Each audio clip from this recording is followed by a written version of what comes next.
So I've had this crazy idea for a while, and I'm always thinking about things in my head, and I'm always kind of working things out, connecting things in real life, and figuring out how things work together. And I had this crazy one, and I know it's something big, and I know there's some truth to it, but I don't know exactly, and I don't think I've gotten to the end of that road yet. But I just wanted to make a video of it to try to work through, and maybe someone else knows what I'm on to. But I've been thinking about how I learn, and I think that I learn a little bit differently. I'm sure everyone learns differently from everyone else because our own brains are unique.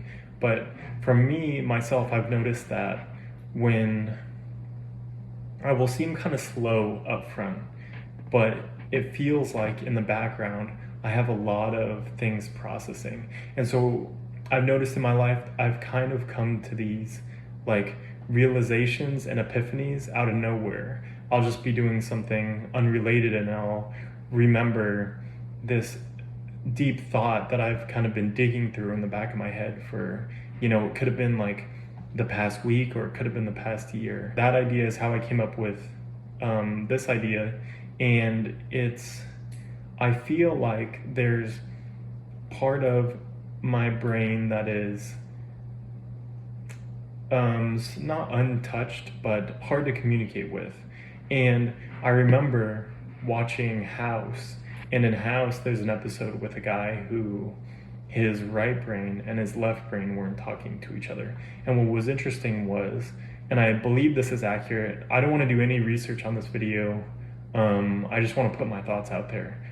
So if I'm wrong, then I can always correct myself later. But and I believe it's accurate, but in the video, he when he spoke, only his left brain was talking. And I think that's accurate where your left brain and your right brain, some of them can only do certain things, like when you speak, it's only your left brain, I believe, and so it's with other things too.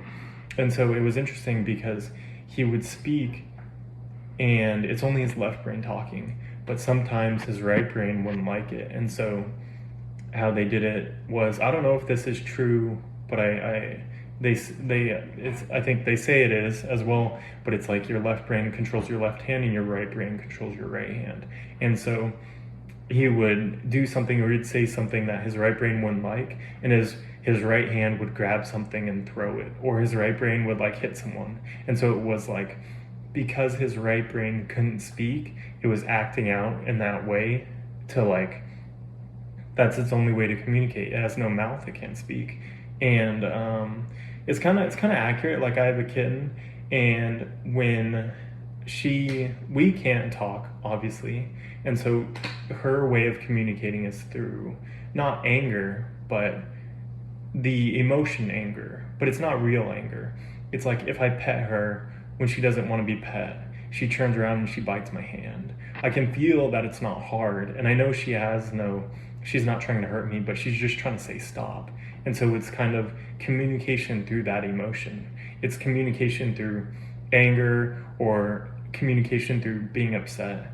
And so the bigger idea was, I think there's some truth to that, at least in my life, maybe in everyone, where maybe I'm not speaking to my right brain enough.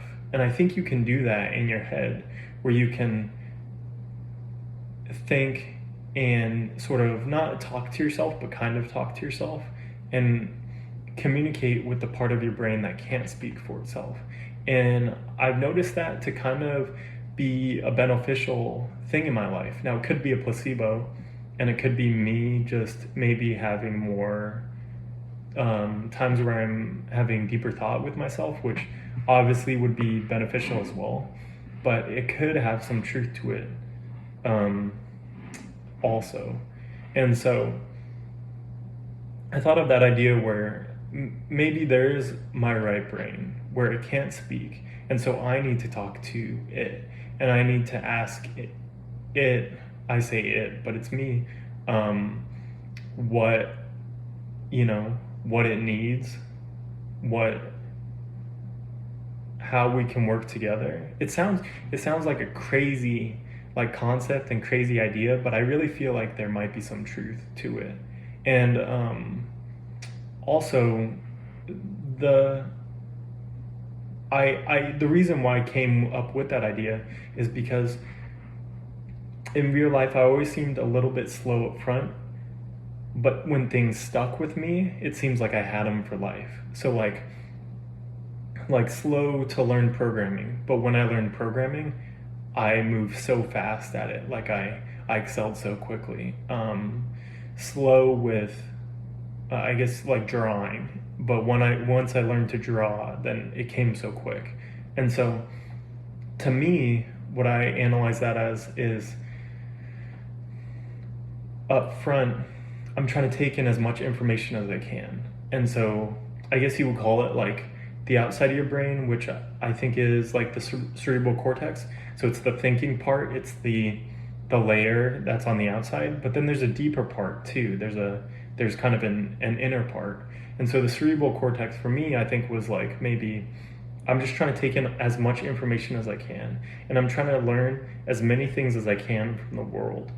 And all of that information is useful. Even the bad information, I always like to say you can learn something from anyone, and you can learn the most from people who you would like, who you kind of see in the worst light, because you can see what you don't want to do. But you can learn from everyone. And so like I'm trying to take in that information, and then in the heavy load in the back is my brain that maybe can't see, maybe can't speak, is analyzing all these things, and then it's doing all of that in the back, and it's trying to work through it, make it into reality. It obviously doesn't interact with life the same way that I do, but it's trying to create these ideas. And then I think because it's kind of a powerhouse, it's given so much information, it has so much to work with. And then when it finally figures it out and it finally comes up with an idea, then it sends it back to me, and I put it together with what I understand about the world or what the world is today, because the world today is completely different than the world what it was yesterday. And then I have these epiphanies and have these ideas. And so that's the landscape that I thought of, that I have been like building towards up till now. And so this was kind of the idea that I've been building so far. And I'm really good at telling when I don't have all the pieces, and I can tell that I don't have all the pieces, but I believe that there's some truth to this, that there's something in here that's valuable. And I know I don't have it all figured out, and a decent chunk of what I'm saying could be incorrect, but I think it's a really good idea to think about. And maybe if someone has similar thoughts, they could relay them or what they figured out to me as well, because but it may be a way that we are missing. I legitimately believe that when you think about it, it was all physical health until like I want to say like the 1930s or something, and then mental health became a thing. But prior to that, and it's crazy because you can say prior to that to when the 1700s, but then if you say prior to that, then you could probably argue that mental health and spiritual health were way bigger than physical health if you go way back in time. But let's just talk about recently.